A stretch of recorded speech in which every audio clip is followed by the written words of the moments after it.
My friends, I close on a note of hope. We are not lulled by the momentary calm of the sea or the somewhat clearer skies above. We know the turbulence that lies below and the storms that are beyond the horizon this year.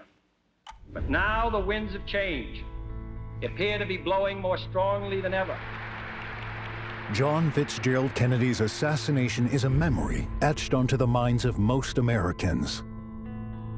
On this fateful day, the beacon of hope for the future was snuffed out. Over the decades, unanswered questions, tampered evidence, ulterior motives, and witness testimony surrounding the assassination has perpetuated conspiracy theories and alternative explanations that challenge the official narrative. Without order, chaos. Chaos uncovers itself when we don't know what we are looking at. Chaos is the unknown, filled with all possibilities. But, as some theories suggest, it is from chaos that order can be found. There's always been doubt in authority, and there have always been authorities that have done doubtful things. We still doubt authority.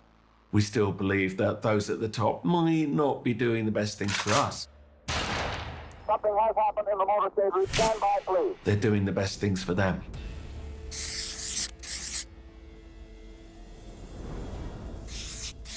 It is time to unravel the mysteries, find order in the chaos, and answer the unanswerable. This is Who Killed JFK? The Conspiracies.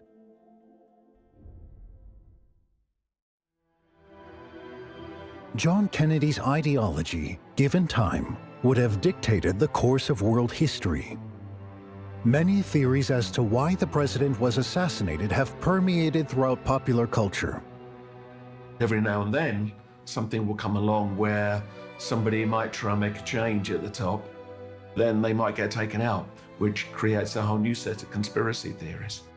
Was it one shooter like the official Warren Commission investigation states? Was there more than one shooter? A lone wolf? Or an organized hit by the elites of America? Who, with what, and why? Is it a conspiracy?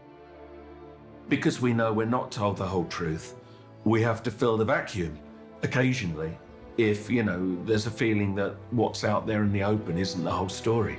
So therefore you have to speculate. And you sometimes have to theorize. Unfortunate incidents similar to those that accompanied UN Ambassador Adelaide Stevenson's visits do not occur on this trip.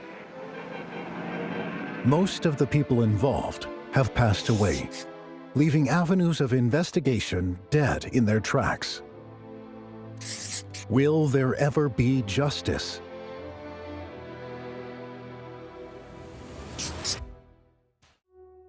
The assassin's aim is deadly. Throughout the decades, information that has come to light has shown a spotlight on the dark underbelly of American politics, pointing towards a sinister plot to end the life of the youngest ever president. It was a grueling, hard-fought campaign in which Kennedy tirelessly brought his vision of a new frontier in government to the people of America.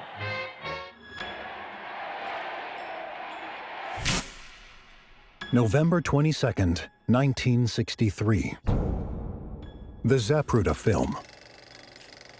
Taken as a home movie by Abraham Zapruder to capture a glimpse of the president showing his appreciation for the people, the silent 8mm film unknowingly gave the world the best photographical evidence for understanding what happened that day.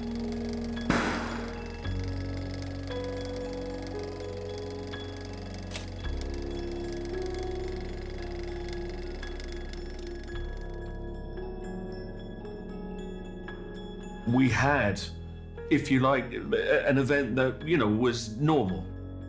It was a parade, it was the president in an open-top car. You wouldn't do that these days, probably. People were lining the streets, they were out to see him. The official story says that one man, Lee Harvey Oswald, was somebody who had a grudge against the president. He had certainly Marxist leanings. He, well, on the surface at least, appeared to resent what had happened in Cuba, which he blamed Kennedy for. So he took a gun and he went to one of the rooms in the Texas School Book Repository and basically shot Kennedy as the cars were going by. He was apprehended soon after. He murdered a police officer, Officer Tippett, while he was, allegedly on the run, and was then finally apprehended in a cinema. And so history says, that's it. There was one man, and it was a terrible thing, and now we don't need to worry. Except, of course, that Oswald was never able to give his testimony. Oswald walks his last mile. His assailant moves in from the right. There is Lee Oswald. He's been shot. He's been shot. Lee Oswald has been shot. Literally a day after being apprehended, although he always proclaimed his innocence, a man called Jack Ruby came out of the crowd at the back of a police station and murdered Oswald. He shot him dead there on the spot. So of course we never then knew what Oswald would have had to have said. But he, in the short statements we have from him, claimed that he was just a patsy and that in fact he had not murdered the president. From that day onwards, of course, the arguments have grown. And looking at the physics of where shots came from, looking at all the many different factions of people that might have wanted to have got rid of Kennedy, has led to an entire industry of people wondering, well, what really did happen that day.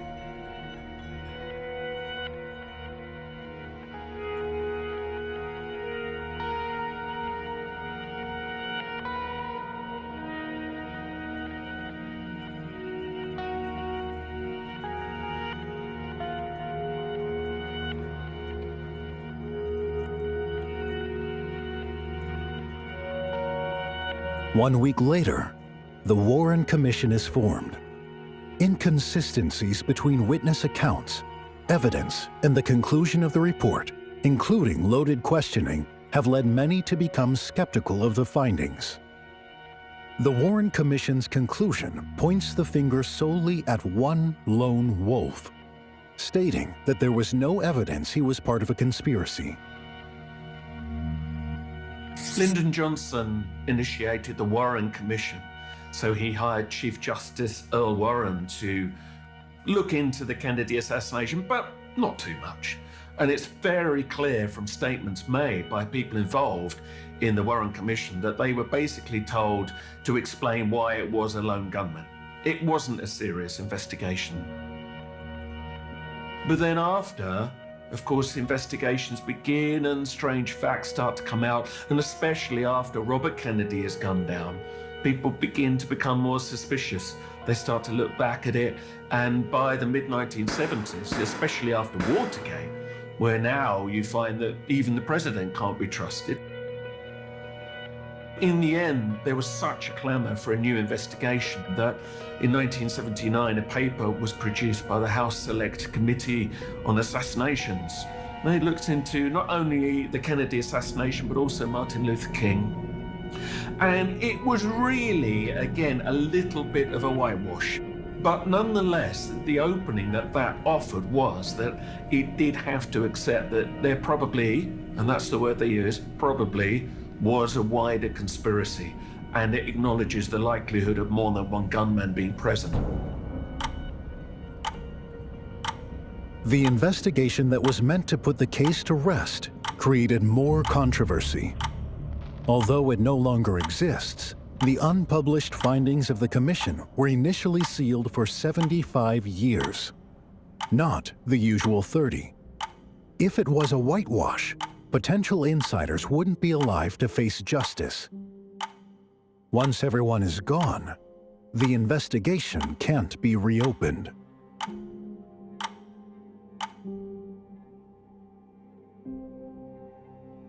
In 2014, CIA historian David Robarge had in fact discovered that CIA operatives were complicit in covering up and withholding information from the Warren Commission. Evidence that the CIA may have been in contact with Oswald prior to 1963 was covered up, as well as CIA plots to assassinate Fidel Castro, implicating links between organized crime and the CIA. providing potential motive for the killing. Additionally, steps taken to protect the president on his motorcade route became suspicious. The Secret Service opted to inspect none of the vantage points from over 20,000 windows along the route.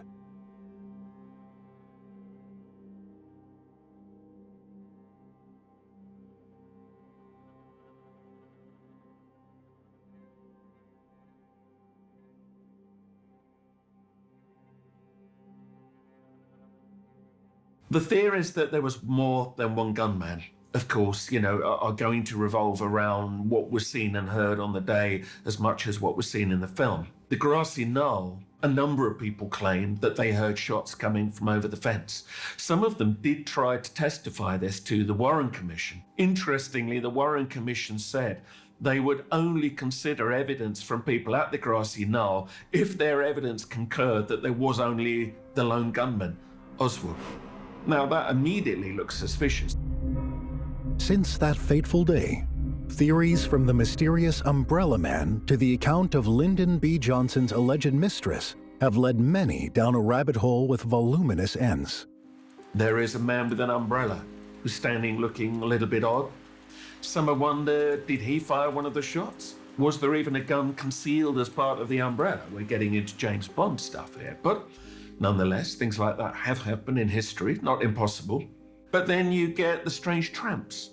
So there were 3 men who were dressed in tramps' clothing, except for one of them looked a little bit smarter than that.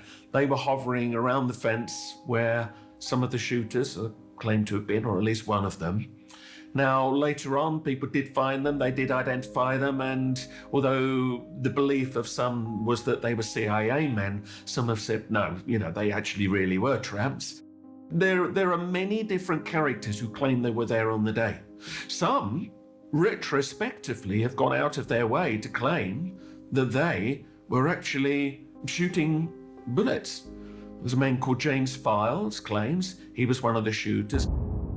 The curious case of James Files, the second shooter who allegedly pulled the trigger on the headshot that ultimately delivered the fatal blow to the president. During an interview while in federal prison in 1994, the former member of U.S. Special Operations Forces in Laos said he had developed a disdain for Kennedy because of the Bay of Pigs fiasco. His admission implicates the highest form of cooperation between the organized criminal underworld and government agencies responsible for the president's safety.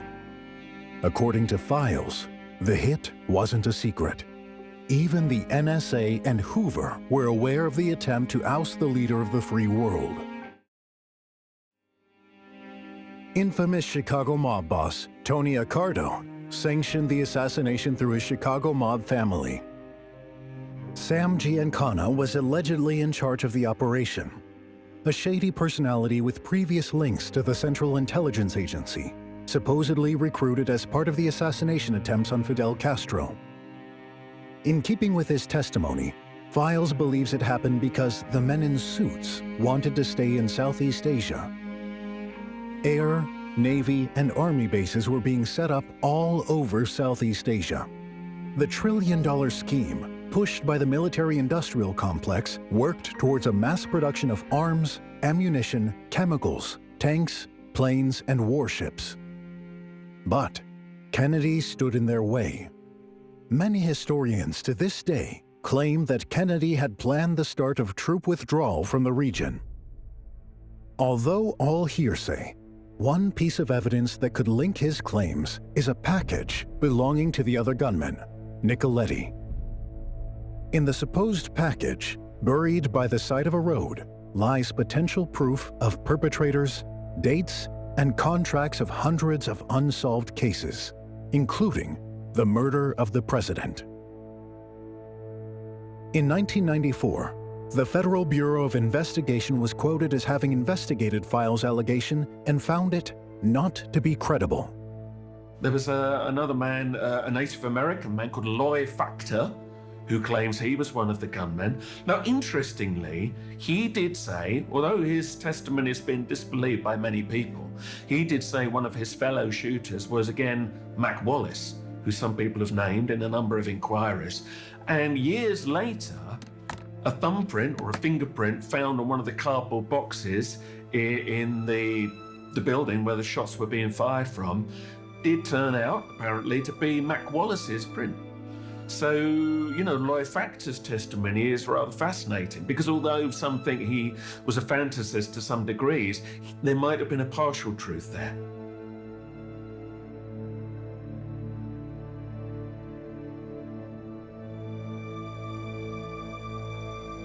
Another circulated motive for the death of Kennedy was his actions in Cuba.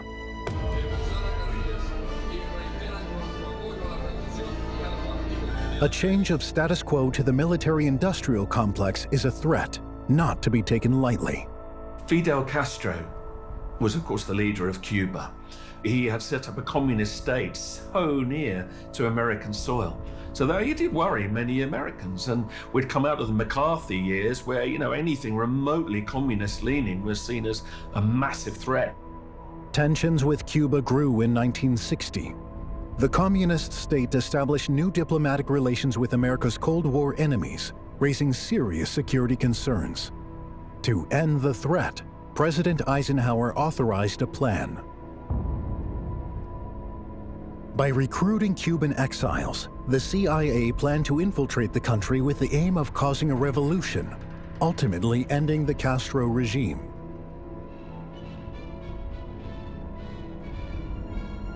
Once he assumed office, Kennedy became doubtful the mission would remain covert. Looking to keep his plans secret, Kennedy ordered the CIA to find a new location for infiltration. Their new location? The Bay of Pigs. Plans faltered on the day of the invasion. Badly timed air support led to the annihilation of many Cuban exiles waiting on the beach for protection. Over 1,200 Cubans were thrown into prison. Many were shot, and few swam to safety. But if you're a Cuban, nonetheless, that was an invasion, or an attempted invasion. And many Cubans were not happy at all with Kennedy. The mission failed, leaving Castro in power for decades to come, while also enhancing the relationship between Cuba and the Soviet Union, leading to the Cuban Missile Crisis the following year. There certainly would have been another faction there that would have wanted revenge against Kennedy. And Oswald, we are told, was a sympathizer towards the Cubans, although some say in the double agent idea, actually, he was anti-Cuba. But, you know, these are the arguments that go round and round. But nonetheless, his Cuba always seems to come up somewhere down the line. But the communist sort of society, of course, was the big enemy. And what's interesting is, had the Americans managed to blame the communists on the shooting of Kennedy, they could have actually triggered conflicts against the Soviet Union had they wanted to. But after the Cuban Missile Crisis, I think there was a genuine concern that that could lead to a nuclear war. So actually, there are many signs that after the killing of Kennedy, any indications that it could have been to do with Cuba or the Soviet Union or any links there were played down, because nobody wanted anything that would lead to a nuclear conflict. Threats of nuclear war were real.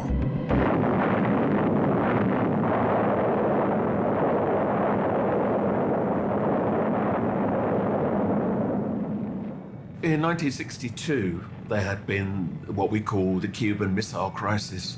So that's where it was discovered that the Soviets were storing missiles on the island of Cuba, which of course is very near to America. And when this became public, that was a very dangerous moment in our history. Kennedy had to decide, did he bomb those missile sites? Did he threaten the Soviets? Would they retreat? Would they take the missiles away? So it was, you know, a time when probably we got the closest to nuclear conflict that we ever had. Now, in the end, what Kennedy did was say to the Soviets, right, we're going to put Cuba into quarantine. If you try and bring any more missiles into Cuba, we will board your ships. And there was one boarding of a Soviet ship. But luckily, the Soviet president, Nikita Khrushchev, he, I think, could see that this was very dangerous. He pulled back. And he did a deal with Kennedy that if he removed the missiles from Cuba, that Kennedy would promise not to invade. And that's something which I think then did lead to the peace that then followed. But some people felt Kennedy had sold out. Kennedy's strong will to take action on what he felt was necessary for the betterment of the United States repulsed many of the powers that be. To the military-industrial complex, it's big money, it's big business. And Kennedy, we like to believe anyway, perhaps was taking a moral stance on that. But certainly, yes, things changed when we got to Johnson and more warlike ways took over again. It shall be the policy of this nation to regard any nuclear missile launched from Cuba against any nation in the Western Hemisphere as an attack by the Soviet Union on the United States. As long as we fulfill our functions at a time of climax in the struggle for freedom, then I believe it is the business of the President of the United States to concern himself with the general welfare and the public interest.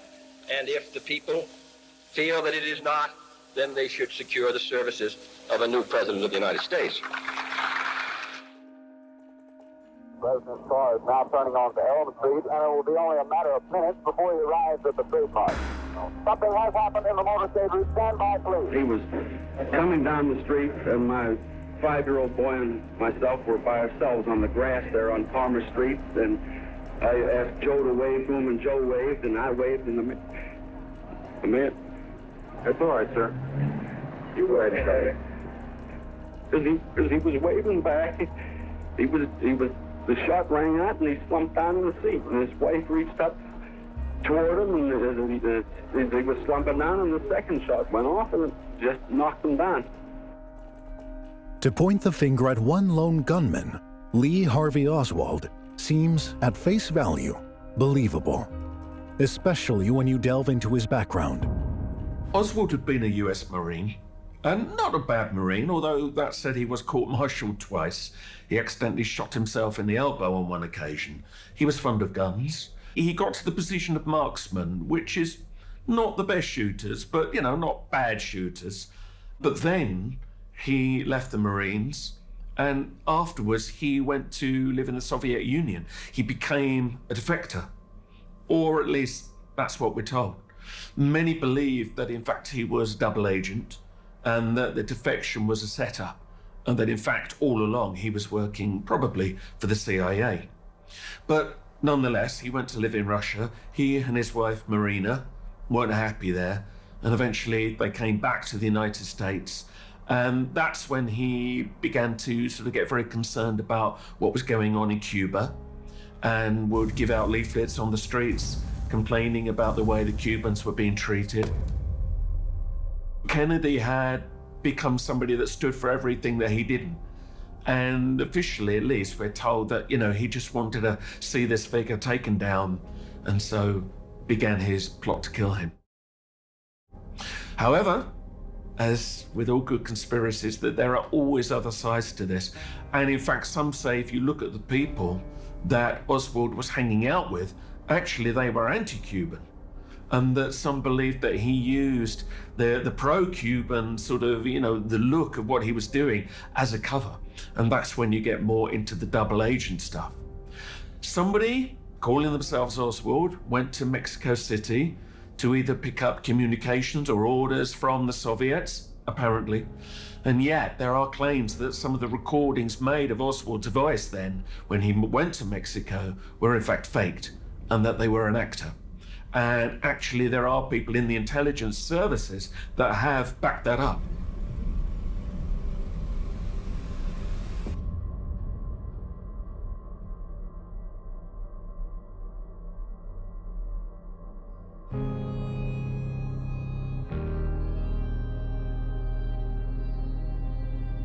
We know Oswald owned a gun, and there is a famous photograph of Oswald holding this gun, which some people say is a fake. Now, his wife, Marina, after the shooting, claimed that she did take, the photograph of him holding the gun. But others have said it looks, if you look at the picture, like it's faked. Again, you then get into, well, was that the gun used? It was an Italian Manliscia Carcano rifle. And yet the first policeman that went to the scene of the shooting on the day, claimed that it was a Mauser rifle that they found. It's doubtful whether he could have fired as many shots as accurately and as quickly as he did with that rifle. It wasn't a particularly good rifle. And there again, you start to come to the arguments of, well, did he fire some of the shots? Did he fire any of the shots? And was he a good enough marksman anyway to have done the damage that he did?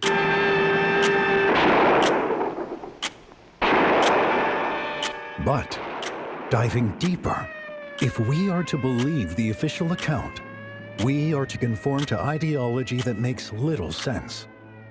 If Oswald was the lone gunman, there are strange oddities to the sequence of events.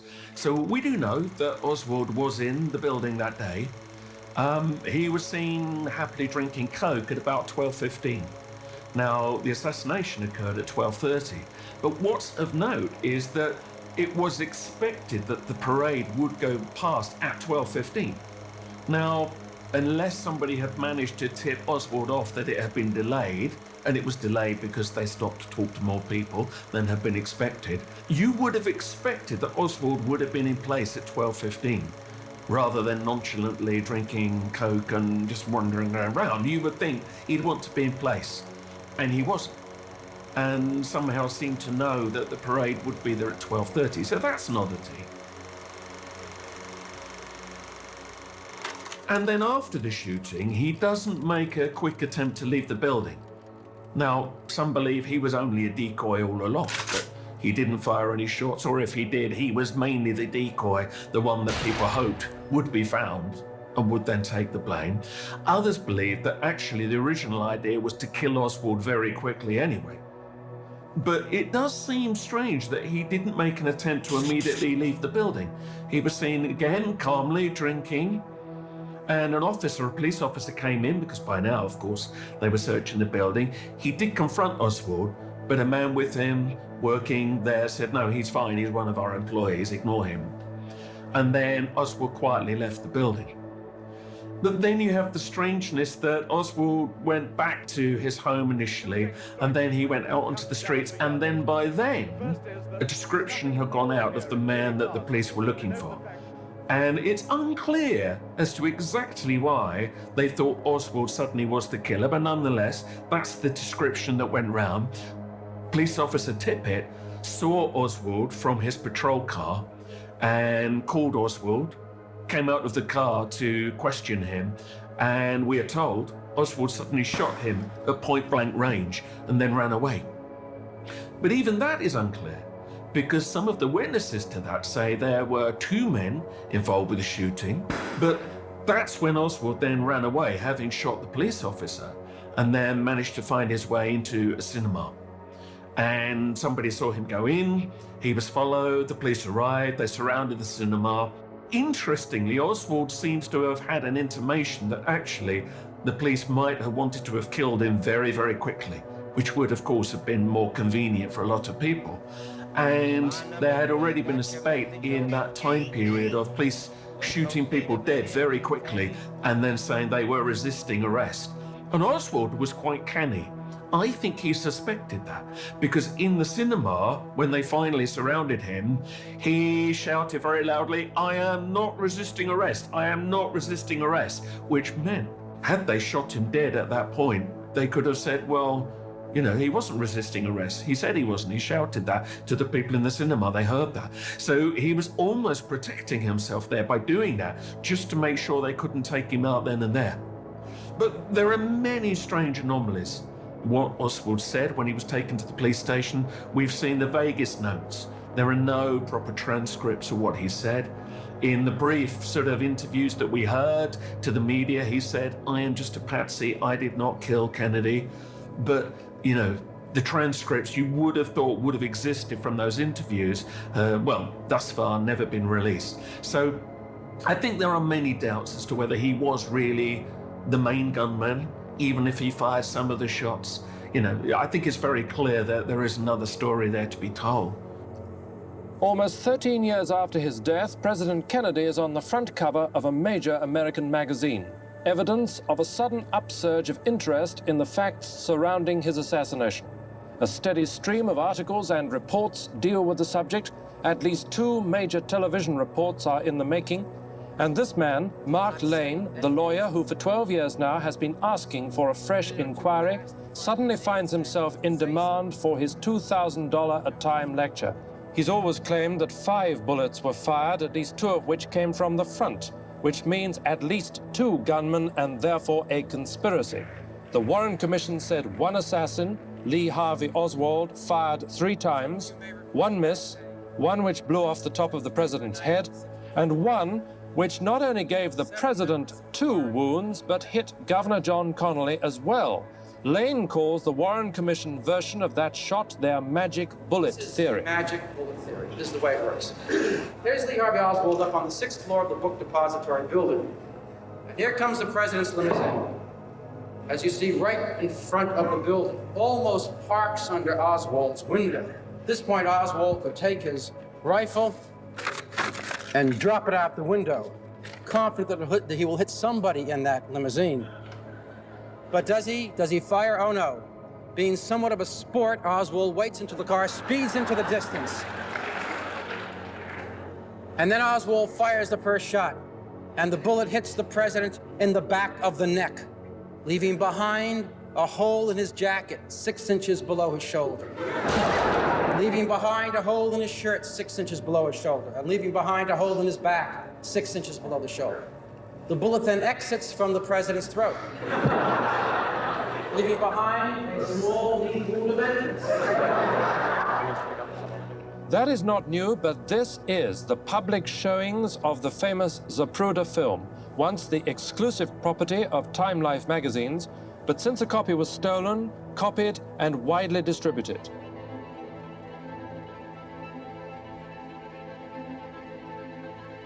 Lane and many others say that the direction of the white material from the president's head, the second shot since the first is obscured on the film, proves he was shot from the front. For the first time, the film has been available for long and detailed inspection by lots of people, many of whom now doubt the official Warren Commission finding that the shot came from the rear and that the president's head jerking back is a massive neurological reaction. There was, they say, a conspiracy. Later analysis of the Zapruder film has shown there to be insufficient time to fire 2 shots in the small time frame available. If the magic bullet theory isn't true, the only explanation is that there was more than 1 assassin.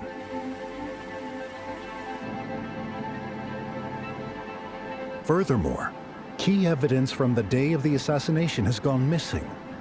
Allegedly, 1 film from an opposite angle, pertaining to show the moment Kennedy was shot, has not been seen since the House Select Committee on Assassinations viewed it in 1978. Set up to investigate the CIA cover-up and Martin Luther King's death, its disappearance and the committee's conclusion has added weight to theories that the official story was wrong. Evidence points to more than 1 gunman being involved. Now, the autopsy, supported ultimately the final Warren Commission's verdict that it was a shot only from behind. But there are many doubts about the autopsy photographs. Some believe that between the body of the president being taken to Parkland Hospital and then to where the autopsy took place, that the body was actually tampered with to conceal the evidence that the shot came from behind. So we know, for instance, that there was a shot that went through Kennedy's neck and exited here. But of course, was it an exit wound? Or was it a bullet actually coming in again from the front? Some people believe they redressed the wounds to make it look like ultimately the shots had come from the other way around. So there are doubts as to whether some of the photographs we see are even showing Kennedy's head in its damaged state. But some say, well, it was Kennedy's head, but they'd basically pushed it around to make it look like the shot had come from behind and not from the front. But the minute that you say there's even the possibility that that shot might have come from the front, then you have to say there were other gunmen. I mean, that's when you get into the whole realm of wondering, well, who were they? Where were they standing? And then you start to come to the evidence from some of the witnesses on the day who claimed they heard shots coming from the famous grassy knoll, which is a raised area of grass in Dealey Plaza where the shooting took place with a fence. And many believe that one of the shooters at least, and there are arguments about how many extra shooters there were, but that one of them was standing behind that fence. And that would make sense from what we see in the film.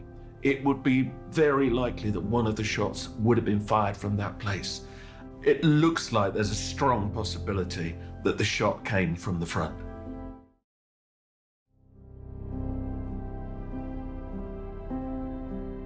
November 24th, 1963. 2 days on from the assassination, another loud bang sent the case into chaos.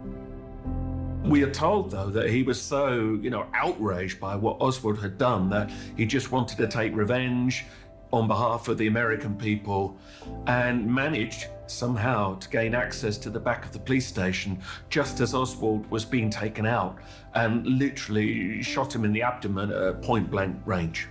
The fatal gunshot wound ended Oswald's life, and along with it, his testimony. From there, the investigation aimed its sights on the perpetrator, Jack Ruby. Ruby owned a nightclub, it was a strip club, it was a sleazy world. He was connected to the mob. The story at the time was he was just doing it, because of his own personal motivations. And that then, of course, raised concerns because some wondered, was that it? Or was he removing Oswald because somebody didn't want Oswald's testimony to be heard?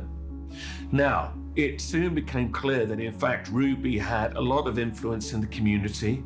He certainly would have known people that might have enabled him to get to that part of the police station where the average person wouldn't have got inside of.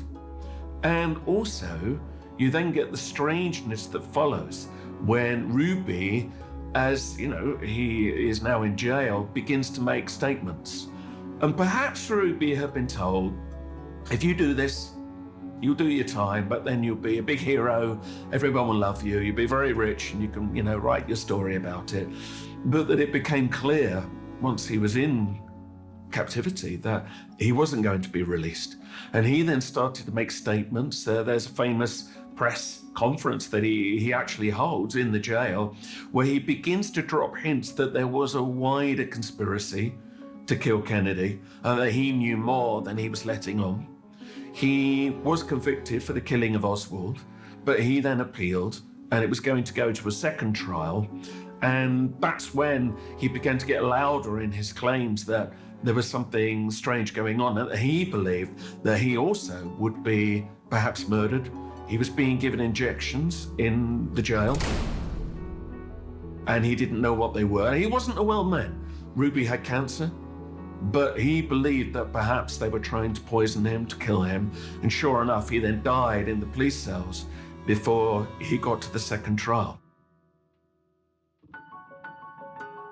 Perhaps information that would have come out at that second trial, that never came out. But it turns out from other witnesses that perhaps Oswald and Ruby were much closer than we knew. Now, there was a lady called Rose Chirami. She worked at the strip club. She was a heroin addict, and by that point in her life was in a bit of a sad state. But interestingly, she had been picked up by the police a few days before the shooting of Kennedy. She, in her babbling, had said that she was aware of a plot to kill Kennedy, and that Ruby and Oswald were working together. She had seen them. She believed that they may have been having a sexual relationship together. She believed that she'd seen other people hanging around that may have been from the intelligence services, which of course then paints a completely different picture, because that would then suggest that Ruby and Oswald knew each other, almost certainly then would have both been part of the plot to kill Kennedy, and that Ruby's killing of Oswald was a way of stopping Oswald ever testifying. And then that's made even stranger by the fact that shortly after, all of this came to light and Ruby began to make his statements, Rose Girami herself was then found dead, apparently hit by a car lying by the side of a road. So you've then got the beginning of this succession of people who are dying in strange circumstances. And it begins to look like to some that, witnesses are being taken out one by one. The layers get deeper and deeper, and of course, the conspiracy theories grow ever more complex, and yet perhaps justifiably so.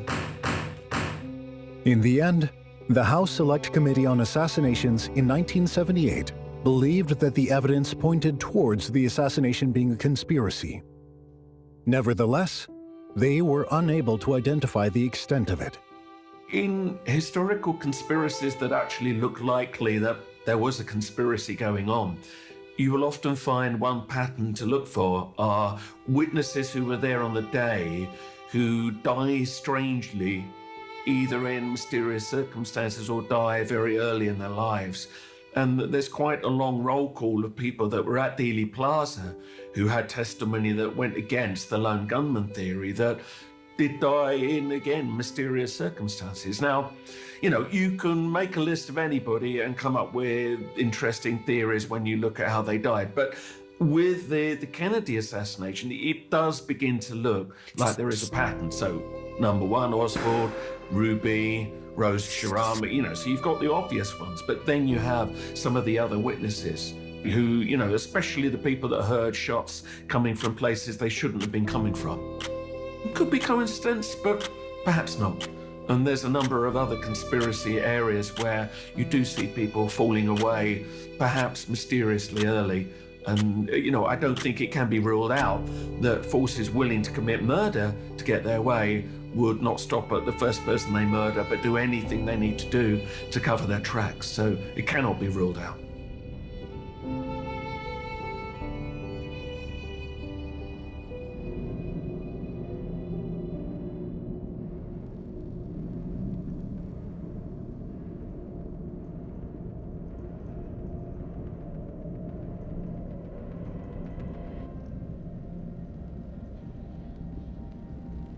With no definitive conclusion to the assassination, many started pointing fingers towards a notable figure in the White House.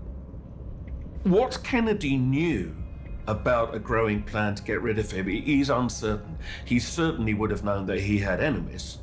And this is one of the things that by the time that Kennedy was shot, there were factions queuing up that would have been very happy to have seen the end of John F. Kennedy and his reign. Whether Kennedy knew of an actual plot, I think is perhaps doubtful. Certainly if he knew of the events of what was going to happen that day, I don't think he would have driven or been driven in an open-top car. But certainly, yes, he knew he had enemies. But how much he knew, how much the people around him knew is, of course, another story. One of the fingers that is often pointed is at Lyndon Johnson. Lyndon was a bitter man. Always second best. He never reached the heights of adoration that Kennedy received. He didn't have the same charisma. So you ask yourself, who would benefit most from the death of the president? Hoover and Johnson. He very quickly attempted to move on from the Kennedy years. He reversed some of Kennedy's policies very quickly. Kennedy had initially supported action in Vietnam, for instance, to help the South Vietnamese, fight off the North Vietnamese communist forces. But Kennedy had begun to make it clear that he didn't think that was ever going to work. There was talk that he was going to withdraw US forces from there. Johnson didn't agree with that at all.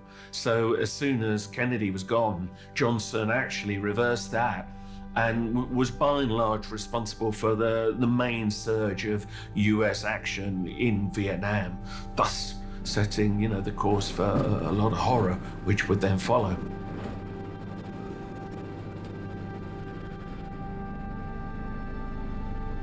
Johnson has even been accused of giving orders for murder in his earlier years. Now, his family, as you would imagine, deny all of this, we should add.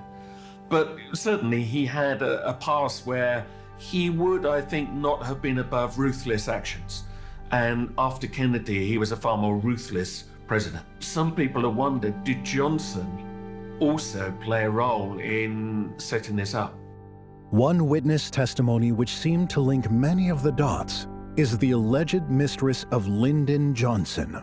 Johnson's mistress, a lady called Madeline Brown, she is on record as saying that she had heard Johnson saying to her that, effectively implying that he was part of a plot to kill Kennedy. Now, some cast doubt on the statement she made, but it's strange that she would say that. She certainly, believed that Johnson had been involved. According to Miss Brown, Johnson had underestimated Kennedy in the 1960 election, believing he should be the rightful president. His fall from Senate Majority Leader to powerless Vice President intensified his animosity. Her account implicates a group of senators, government officials, and organized crime syndicates from Texas and Washington. Motives were there. Rumors that Johnson would be dropped from Kennedy's ticket in the next election began to circulate, potentially dropping Johnson further down the ladder.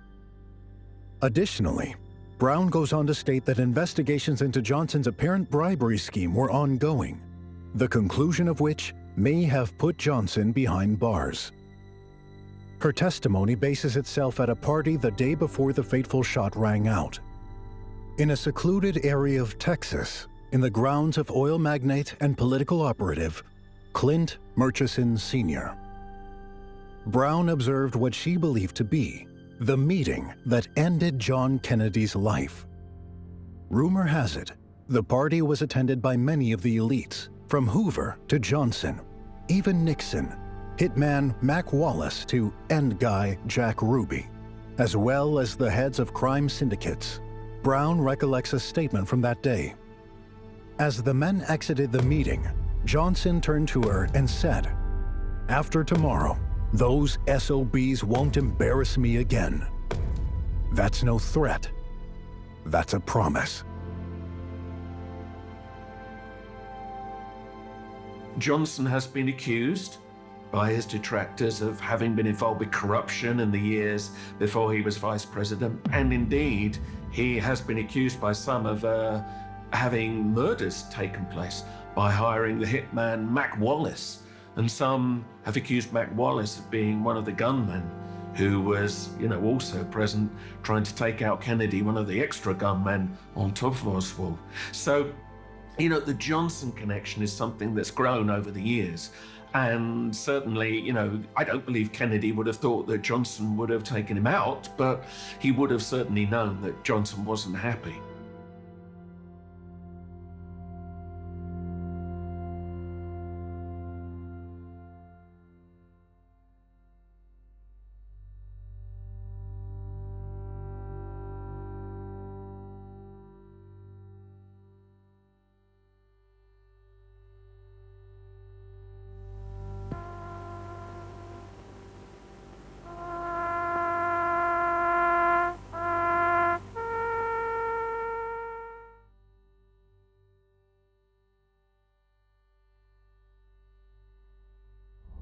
His actions after assuming office of President of the United States added weight to the claims it was a political crime for political power.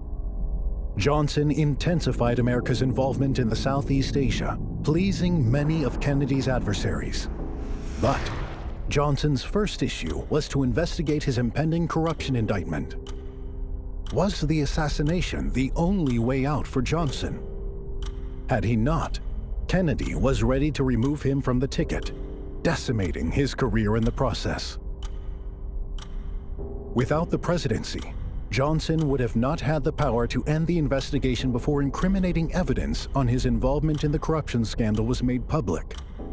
Now, that doesn't prove he was a murderer, but nonetheless, it's clear Johnson would have benefited from the removal of Kennedy and, of course, then did indeed become president. So, that's where you are then saying, well, this is a very high-level conspiracy. You would have needed to have set that up with, at the very least, the compliancy of intelligence agencies and whether they played a hands-on role of making this happen or just stood back knowing there were other people already plotting to kill Kennedy, knowing of maybe when and where that might happen, and just think, we'll just help it along and then stand back. That, of course, is one of the great debates. If we say that the intelligence services were involved in the killing of Kennedy, then we are effectively saying this was a coup d'etat. And certainly the accusations that Johnson was involved would very much make that a coup d'etat. The problem with that, and here are the ramifications for the future, are that if you have, history changed by such an event, you can be very sure they've tried to do that since, albeit not quite so obviously. And there are big conspiracy theories since involving everything from 9/11 to various world events that believe that we see this kind of thing actually quite often. And again, the world is persuaded they are merely mad conspiracy theories. But I think the evidence is fairly strong that at the very least there was knowledge on the part of the intelligence services with the killing of Kennedy. And therefore we have to say that we have forever been in their clutches in the years since. And sadly, until somebody comes along that really is willing to shake that world up, we'll probably go on for a good while longer. Over the decades, efforts to determine what happened have left more questions than answers. The world changed that day, on November 22nd, 1963. With all the evidence, investigations, re-investigations, witness silencing, motives, and testimonies, it's difficult to believe one lone wolf, Lee Harvey Oswald, organized the assassination. There are periodically releases of government papers, and we had some just a few years ago that certainly did release a lot of new information. What I found interesting, though, was that the media were given the impression, or they gave the impression, that there wasn't really any new material there. It was just more detail on what we knew. But that actually wasn't true. And there were things like minutes of meetings or speeches that had been recorded at the time that made it very clear that even a few weeks after the shooting, people knew that there was more than one gunman. And that's important. Because, at the time, you might think everybody thought it was a lone gunman. But when you look at some of the papers written back then, many people knew very quickly that that wasn't the case. There are more papers to come out, and perhaps we will learn more. But of course, ultimately, if you are the kind of shadowy intelligence service that still, even more than 50 years on, doesn't want the world to know what your part might have been in that, you are going to find a way not to release that document. You might say you've released all the documents, but will they be? Or will they be forever redacted? Or, you will just never hear about them. I think we can be very sure that we will never see all the real documents. And we will be told, I'm sure, we've got all the real documents, but that's classic conspiracy thinking. John Fitzgerald Kennedy lies in Arlington National Cemetery, where an eternal flame burns. As the beacon of hope for the future was snuffed out that day, the eternal flame continues to illuminate. The glow from that fire can truly light the world.